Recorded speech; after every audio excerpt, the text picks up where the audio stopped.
All right, peace and blessings. It's Monday, April the 16th, year 2018. A few weeks ago, Sister Carol told me about Gary Michael Northington. She didn't say much about him except that I should write him a letter, and I did, and he wrote me back. I published that letter on LoneStar1776.com, and we've also put his address, his mailing address in Michigan Department of Corrections on the Year of Jubilee website. Jubilee spelled with one E. And so if you want to write him a letter, his address is on Year of Jubilee. I'm in the process of learning about him and his case. I know he's spending life in prison for solicitation and conspiracy to murder. And that's all I know. His release date is life. So, okay, here we go. This is an article that I found on the internet about him. It's at truedemocracy.net, and the link will be in the description bar. And it's also, you can hyperlink it from the Year of Jubilee website. Child auctions. Overview on Gary Michael Northington. By Abra F. Newman and Gary M. Northington, as taken from his book entitled Satanic Deception, a De Facto Government. You know, I'm just curious if that's on Amazon.com. So I'm going to go there real quick and type that in. Now, I wonder where we get a copy of that book. By Gary Northington. Well, that sounds like one of the first questions I need to ask this guy. If he wrote a book, I'd like to get a copy of it. From his book entitled Satanic Deception, a De Facto Government, August the 18th, 2002. Gary M. Northington, prisoner number 193035, is presently incarcerated in the Lakeland Correctional Facility at 141 1st Street, Coldwater, Michigan, 49036. Well, I got to say that this is an old article.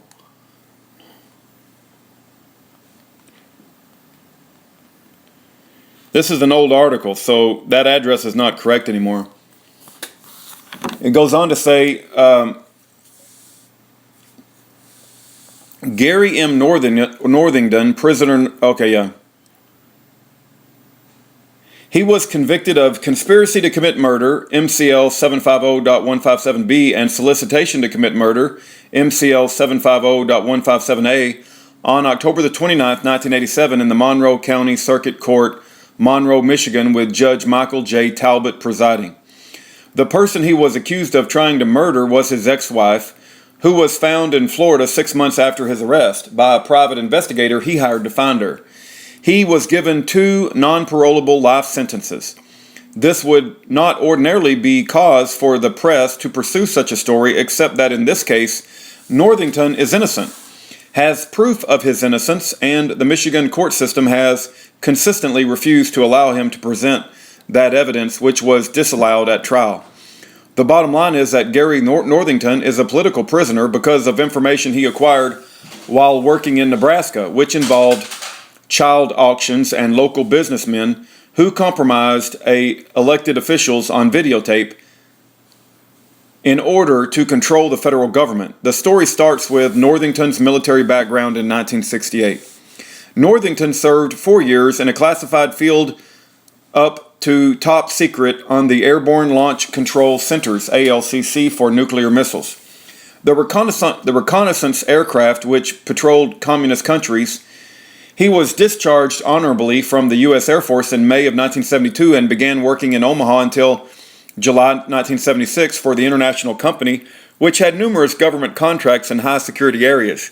It was during that time that Northington observed a Soviet general enter the underground command post of the Strategic Air Command 55th Strategic Reconnaissance Wing at Offutt Air Force Base, Omaha, Nebraska. Offutt AFB had an MK-Ultra mind control treatment center as part of the 1960s mind control project. He met some of the Monarch mind slaves and remembers their code names, and were usually Indian, like Cherokee, Apache, government covert operators who contacted Northington for work had animal names like bear, red fox, badger, etc. Northington had code names as well. He didn't know at the time what Project MK Ultra was about until it was declassified in the 1990s. Man, the phones just never stop ringing here. Hold on just. Hello? Hi, this is Nick Leeson. I'm calling you from U.S. Home Improvement. Yeah, I'm not interested. Have a good day. All right, let's get back on with our business here. Where are we at? So he's talking about MK Ultra was about until it was declassified in the 1990s. A fellow employee of Northington's befriended him due to his advanced electrical knowledge. Gary was a child prodigy who was working with Nikola Tesla Technologies in his early teenage years. Are you serious? We got another Nikola Tesla kind of guy? We got another Nikola Tesla guy. And completely rewired the family home at age 11. During the Omaha time frame, Gary had developed a quarter-size microphone at which transmitted a quarter of a mile. Members from the Anthroposophic Society approached Northington to provide more of the same transmitters for alleged security purposes. Due to the recommendation of his fellow employee, who was a member of the society and a pedophile.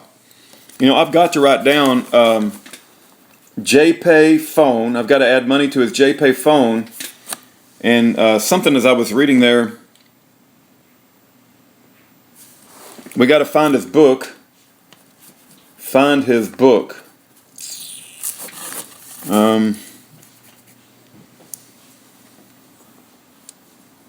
Okay.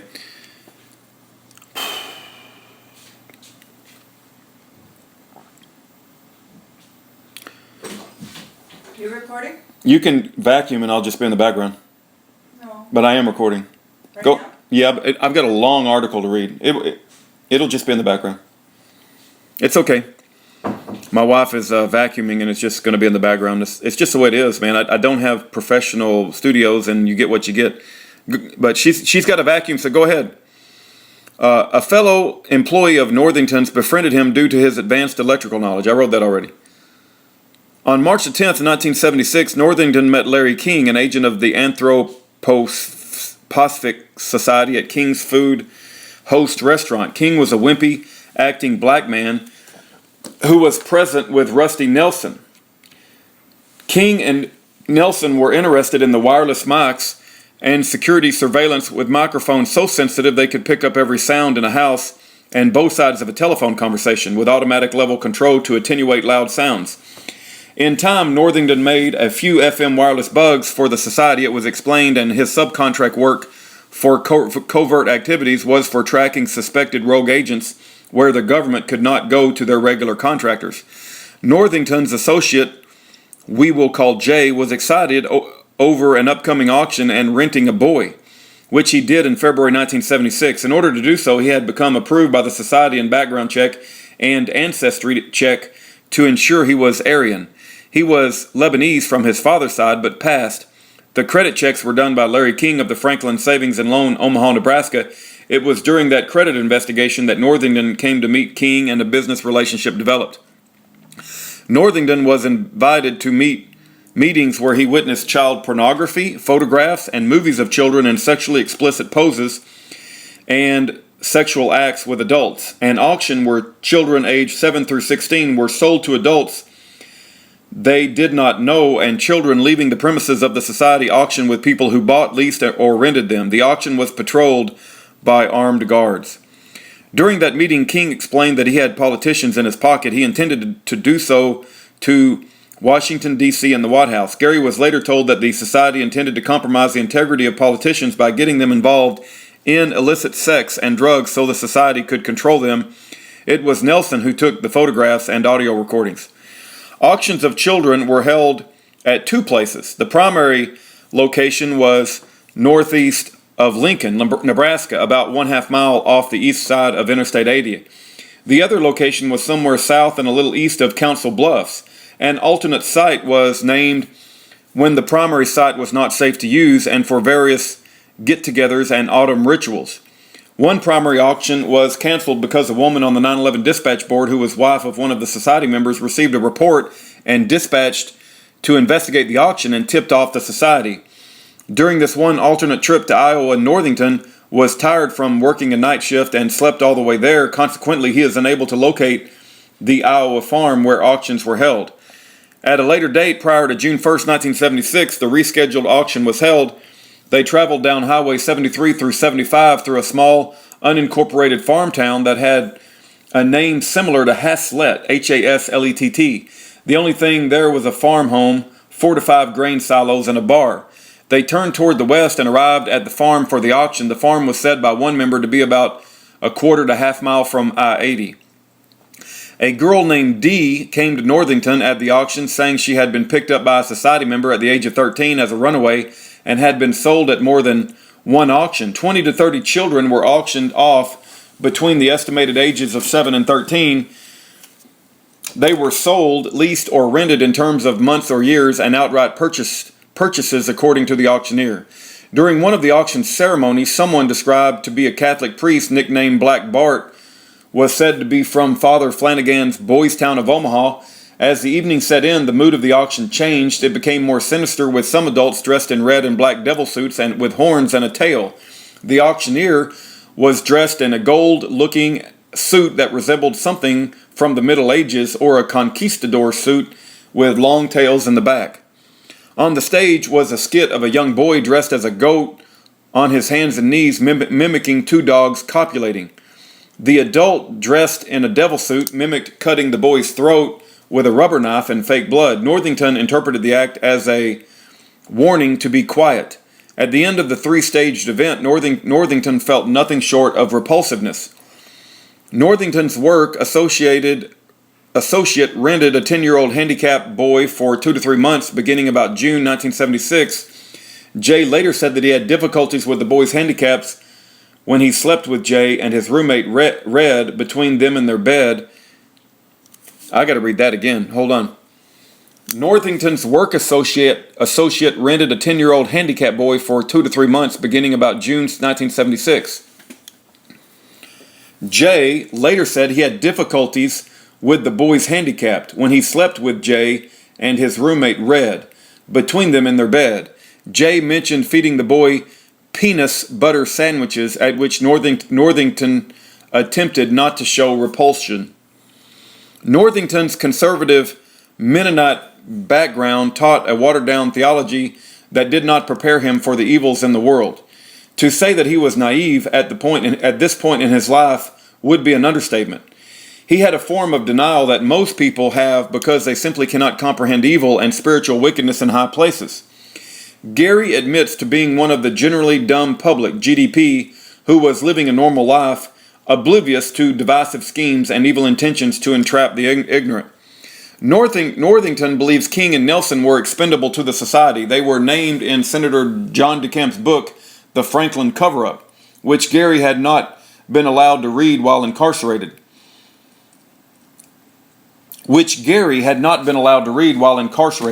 His knowledge of his exposure to these individuals has come through radio and print media. Between December 1975 and August 1976, a society member mentioned that Harold Abdul had been found in a field near 110th and Q Streets in Omaha with his throat cut and tongue pulled out outside through the cut. This member said news reports were inaccurate. Abdul had been helping another person get children with the white slave trade, getting children to the East Coast and the U.S. for transport and sale in the Middle East, and he became too loose with his tongue. Northington knew he was being cautioned about talking. Society members became loose-tongued around Northington because they thought he was one of them. A society get-together was held at Bill Bailey's Banjo Bar near Northwest Radial Highway in Omaha in an upper-middle-class Benson area of Omaha. Larry King and Rusty Nelson were there, and Northington was introduced to a number of society members and a few politicians. Members told Gary some of the society's secrets.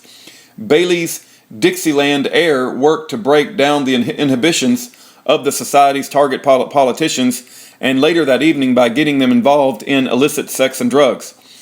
In June 1976, Northington went to the Omaha police and reported the activities of the society.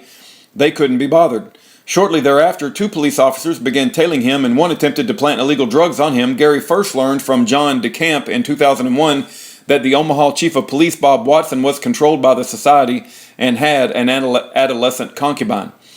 A little later, Northington went to the FBI and was given the same cold, unbelieving attitude. In July 2000, Ted Gunderson, FBI bureau chief, retired, stated that people scheduled to testify against the society always ended up having a serious accident or dead before trial. He told Gary, "They are more dangerous than the mafia. There have been at least three attempts to murder Northington while in prison." In autumn 1976, Northington went to a second auction south of Council Bluffs, which seemed different than that of the spring equinox auction. Prior to the auction, there was a little room boarded off from the main part of the barn where a man was showing movies that appeared to be of a 12-year-old engaging in oral sex and sodomy with an older man. That same man had pictures of himself and a minor child in sexually explicit poses. During the auction, a large number of men went around in the red and black devil suits. Like the first auction, a man in the red suit was the boss. There was no way out of the involvement with the society without radical changes in Northington's life. He began a dual residency in Omaha and Tulsa, Oklahoma, around September 1976, which involved extensive traveling and an excuse for not being available to the society or its influences. That ended most police harassment. In Tulsa, a security detective agency asked him to use his skills for twice the salary. In 1976, early 1977, a 10-year-old nephew of a prominent customer disappeared. Northington volunteered to scout for possible leads, which took him back to Omaha, where they discussed ritual abuse and mind control of minor children. One meeting involved discussion of using two metal plates attached to a 120-volt AC power cord with an AC plug on one end and the other end put to temples of a child strapped to a medical table. They discussed how to severely beat a child without leaving external marks or repeatedly submerging a child in a bathtub of ice water until he almost drowned. There were means of breaking down a child mentally so he could be controlled by society members. At the final meeting Northington attended in Omaha in a home near 42nd and Dodge Streets, a chalice containing blood was passed around for each member to drink as part of a ritual. It was beige-colored vessel with markings on it that appeared to be Celtic. When he used an excuse of having a cold to keep out of the ritual, they knew Gary was not one of them. He was grabbed and forced to leave at gunpoint. Northington never found the doctor's nephew, but found a few leads on what appeared to be missing children who were tracked through Salina, Kansas to Ocean Springs, California, ? Somewhere north of the San Francisco. Gary never connected the disappearance to Bohemian Grove. Then, however, as a result of Alex Jones getting videos of the Bohemian Grove rituals in July 15, 2000, that seems the likely end of those children. See InfoWars for Bohemian Grove video. In April 2001, Northington learned Paul Benaffi told of his going to Bohemian Grove with three other boys, of which one was killed, cooked, and eaten by Paul's captors and other boys. In 1977, Northington faked his death to convince the society he was dead by using a convenient automobile accident. The society thought he was dead until late 1986, when a public official in Monroe County, Michigan, prosecutor William D. Fry, told them where he was. Fry was also a member of the secret society, those who control our court legal processes. In early 1987, Northington ran into two people of Ohio who knew of him in Omaha, and later realized them to be society affiliates. A few days later, someone attacked Gary and left him for dead. Omaha conclusion prior to 1992. When Rusty Nelson was arrested in Oregon, the FBI was given a van 3/4 full of pictures, films, videos, and audio tapes of political officials in acts of illicit sex and drugs. Those officials were in scope from local state governments to U.S. Congress, covering all major cities and influential areas. Those documents made it into the Filegate files that Bill and Hillary Clinton were exposed in the media for having illegally in 1993. Although they allegedly destroyed the FBI files, this evidence leaked out into the press in 1999. The evidence was published by Larry Flint in Hustler magazine to blow away Representative Robert Livingston of Texas during the presidential impeachment hearings and caused Livingston to resign as newly appointed Speaker of the House and State Representative. The Northington, Michigan connection. The Northington, Michigan connection began after Gary faked his death with the help of a friend who was aware of the society who provided a death certificate. Gary moved to Michigan to start a new life and married a local girl, Gail Verdun. Northington's problems, which led to his incarceration in state prison, started on August 5, 1986, after he and his wife witnessed Chief Prosecutor William D. Fry solicit and accept a bribe to protect Walter E. Verdun, Gail's father. The latter shot a man in the back of the head, and Fry said he would make the murder appear as a suicide because he, Monroe County coroner, owes me one, audio taped. In September the 15th to October the 6th, 1986, Northington was privy to conversations where Prosecutor Fry named Judge J.J. Kelly, Patricia Costello, and William Lavoie taking bribes for favors and making court decisions. Mr. Fry spoke of hiring Hitman Johnson to get rid of a man Fry who was attempting to arrest. Upon arresting the man, Fry said he would get him up to Ypsi State Mental Hospital, YPSI, and pump him full of drugs so he wouldn't know who he is when he gets out. In January 1987, Mr. Fry was the attorney opposing Northington in a civil case. On January 2nd, Gary told Fry that he had retained an attorney for the case, was told, "You made this case hostile by getting an attorney," audio taped.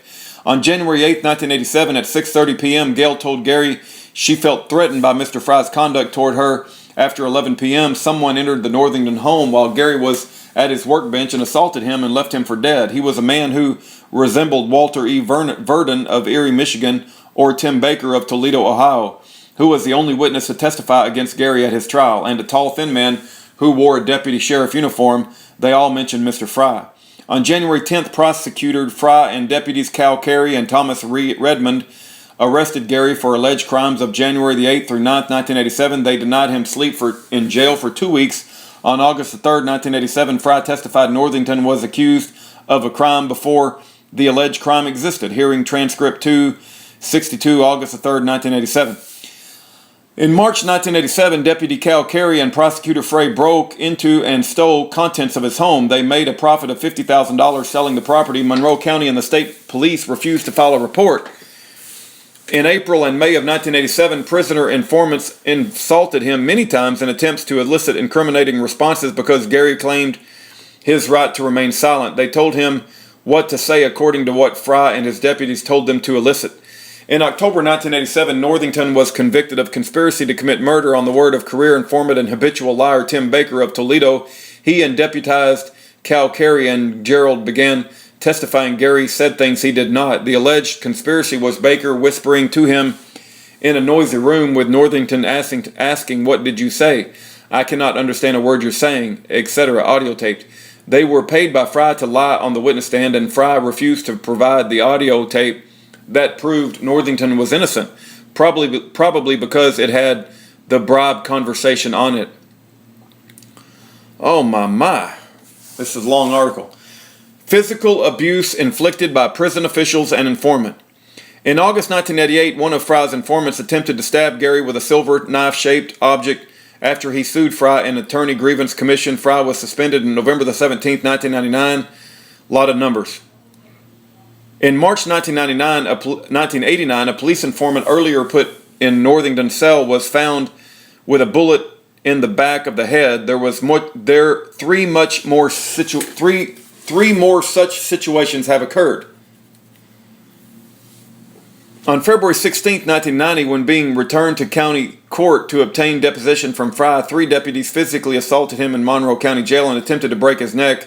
Gary sued deputies Walter Hughes, Dan Kuhn, Kerry Kujoa, and Dennis Smith, who incited it.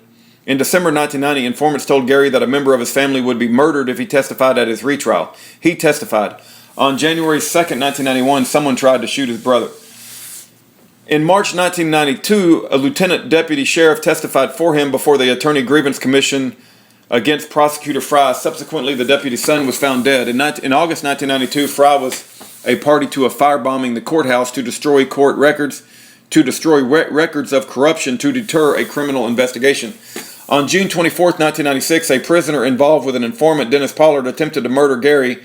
Deputy Warden Alan Hay set it up the assault for a bribe. What resulted was a 1.5-inch gash on his head, fractured vertebra, and obstructive pulmonary disease, now chronic.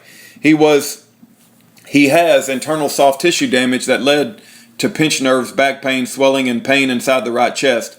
Obstructive pulmonary disease, now chronic, COPD, and emphysema. On December the 4th, 1996, then ex-prosecutor Fry claimed to find a bomb in his car. On March 17, 1997, prisoner informant Tony Smith, or Alexander, put a deer tick on the back of his right knee while taking a nap.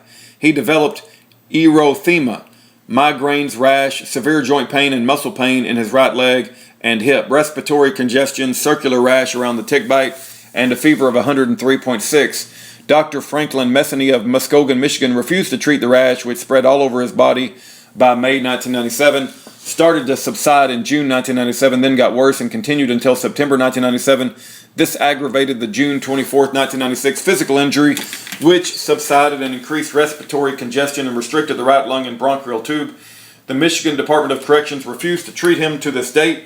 In June 1997, Northington was given an x-ray, which was left on and became ill and a fever within 24 hours. From October 1997 to April 1998, the Michigan Department of Corrections did 7 retaliatory transfers in 6 months, during and after which the joint and muscle pain and respiratory restriction on the right side got worse with each transfer. Upon each transfer, the MDOC doctors refused to treat it and said his respiratory tract was clear, despite the fact that bubbling and raspiness could be heard with the stethoscope. By the 7th transfer to Kinross Correctional Facility, the pain spread into the right pectoral muscle. He was seriously ill, coughing up blood, and could barely walk to his room. It took 3 months of antibiotics from April to July 1998 just to put the Lyme disease into remission. But Dr. Tim Stallman and MDOC would not give the required 6 months of doxycycline required to get rid of the disease because the medication was too expensive. Funny, it wasn't too expensive to give Gary the disease. In mid to late 1998, the Lyme disease traveled into his right shoulder, arm, neck, face, and eye, where it caused severe muscle pain and weakness and blurred vision in the right eye. Gary tired easily up to 2,000. He used to run 10 miles a day, 70 minutes, and do 40 push-ups. On February 4th, 1999, a prisoner informant assaulted and knocked him out without provocation. On September the 3rd, 1999, career informant Dennis Erdman, 205-858, attempted to set up a hit on him. On March the 4th, 2000, career informant John Joyner, 125052, threatened and attempted to set up a hit as well. Since July 2001, the tendon and muscle pain has spread to the left forearm, left leg. Muscles got easily fatigued. Since February 2002, the pain and weakness spread to his left pectoral muscle and left neck. The feeling of pressure built up a little more in the right chest and right side of his face, and more painful and stiff. Caffeine, environmental tobacco smoke, red meats, and simple sugars aggravated the symptoms, along with repeated refusals of state employees to treat the injuries. Since Fry et al. Attempted to murder Gary at least 3 times, interference with his court access, fundamental rights to remain silent, denial of proper medical treatment, and retaliation makes one a party to conspiracy to commit crimes. Mr. Fry recorded in court and news media that he intends to cause Northington's death. Northington testified against now ex-prosecutor William D. Fry on January 16, 1987 and March 24, 1988. From May to August 1988, prisoner informants made unprovoked threats against him on the 16th and 24th of those months. Those were psychologically based aversive conditioning to testify, orchestrated by MDOC psychologist and Fry, based on review and pattern analysis or normally taken notes. Affidavits by 2 witnesses to Northington's unprovoked assaults are included as evidence in his petition for pardon commutation dated July the 13th, 2002, as are medical records verifying the same. During the text of this report were mentioned audio tapes existing of conversations Northington recorded using various methods at his disposal due to his career specialty. Those forms of evidence were disallowed at his trials. He has made numerous official motions to court over the years, only to be turned down access to them. Northington made and hid those recordings somewhere on the 5-acre property he owned at the time of his arrest. During his incarceration before trial, he was unable to make the mortgage payments and consequently lost the property. Surely it is a just coincidence that one person who acquired the property of his ex-father-in-law, who murdered a man, which was captured on the very tape he now possesses on the property he got from Gary. It has been Northington's desire to have a court escort him out of the property with sheriff's deputies to retrieve those tapes, which would not only prove his innocence but also expose crimes for which others should be prosecuted. The courts refuse to do their duty and seek justice. The tape is probative of misconduct of the prosecutors, corruption of the court, and that prosecutors acted without jurisdiction from the arrest to the conviction. Material matters, conviction for mob domination of the court. The tape is in a secured area of the defendant's old home and will require an order of the court defendant deputy sheriff to extract the tape. To not get the tapes would amount to a miscarriage of justice. We can only assume from the court's non-compliance that they must somehow be involved in the corruption to the point where they are willing to see an innocent and very ill man rot in prison, rather than do what is just and right. The tape would also show that one witness against him at trial perjured himself, and the phone conversation to which he referred at trial was also recorded by Northington. The lack of court cooperation in assisting Northington prove his innocence is believed to be twofold. First, the prosecutor had a personal reason to shut Gary up because he was found covering up a murder and taking a bribe to do so. Second, to appease the society which Northington had tried to expose and later escape from, Gary is a political prisoner because he was and is an honest American who attempted to do what is right in exposing crime at the national and county level in Michigan. From September the 15th to October the 5th, 1987, Northington was privy to conversations where William D. Fry and the Circuit Judge J.J. Kelly, District Judge Patricia Costello, and others are taking bribes for favors in making court decisions. Fry said he could go into chambers before court and get the judge to do what I want, a judgment Fry requested. After Northington's trial and appeal of right, he discovered as a result of the Attorney Discipline Board actions that Special Prosecutor James Rostash was election campaign manager and landlord to William D. Fry, and they unlawfully split a $30,000 fee while the trial was ongoing. The $30,000 was a bribe to Rostash for his favor in deliberately falsifying trial evidence and influencing Assistant Special Prosecutor Terry Hall. What a long article. The Abby Newman-Northington connection. On September the 12th, 2000, Abby Newman was arrested at a routine traffic stop in Ferrum, Virginia, because absent probable cause admitted by the state trooper, Abby refused to cooperate with the two officers on the scene. They consequently got her into the locked car, accused her of obstructing justice, assault and battery on a police officer, and took her to jail, refusing to notify her family of her whereabouts. She was forced to defend herself in court since the courts in her area were corrupt as well. Northington had heard of her situation on several radio broadcasts, CNForwars.com, Alex Jones video, DVD 9/11 The Road to Tyranny, which profiles Abby's arrest. The case gained national attention, and he understood that Abby never had been in trouble with the law before and needed help preparing for her day in court. Northington wrote to her, and a corresponding relationship developed over the next 2 years. During that time, Gary saw her case through the Virginia appeals process, then prepared her petition for appeal, which was filed in the Virginia Supreme Court in July of 2002. Since all law libraries in Virginia are off limits to citizens who are not bar certified, Northington provided Abby with all the case law citations she needed to move her case forward through the court system. He provided what she needed and could not obtain herself. In May of 2002, Gary was informed that he was up for a parole hearing and requested that Abby be his legal representative at the hearing, which was held at the Lakeland Correctional Facility on July 24th. With Abby's background in journalism and a major political science, and with Northington and Newman's common Christian background and belief system, she was able to return the favor and provide for Gary, and he would not. With his hands often being tied and access barred to legal remedies, Abby was able to act in his behalf from outside the prison system to ensure Gary's rights weren't being violated. Upon arrival in Michigan, the week prior to his hearing, Abby was given a limited power of attorney by Gary to negotiate terms of his release, provided for needed medical treatment, and act as his spokesman with Attorney General Jennifer Granholm and Governor Engler in legal matters. Northington currently has a lawsuit in U.S. District Court naming 24 state employees with Michigan Department of Corrections system for their participation in the abuses he has suffered during his incarceration.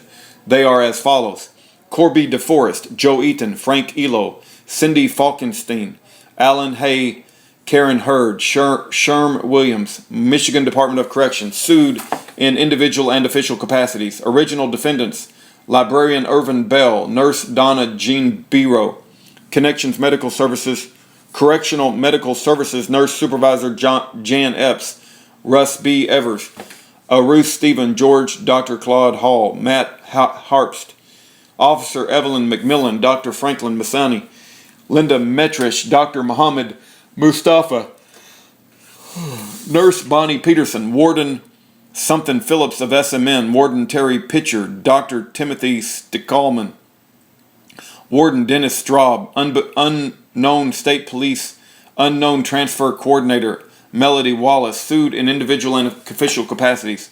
Supplemental defendants: Gary sent the Attorney General an offer to settle the case with Abby as his negotiator by power of attorney. He offered to drop the charges against all defendants, which would total $240 million, plus court costs, in exchange for a one-time settlement of $350,000 and a complete pardon from the governor. Abby was given latitude to double the amount demanded if the settlement was not accepted immediately upon her arrival in Lansing at the judicial and governor's offices. Oh, gosh.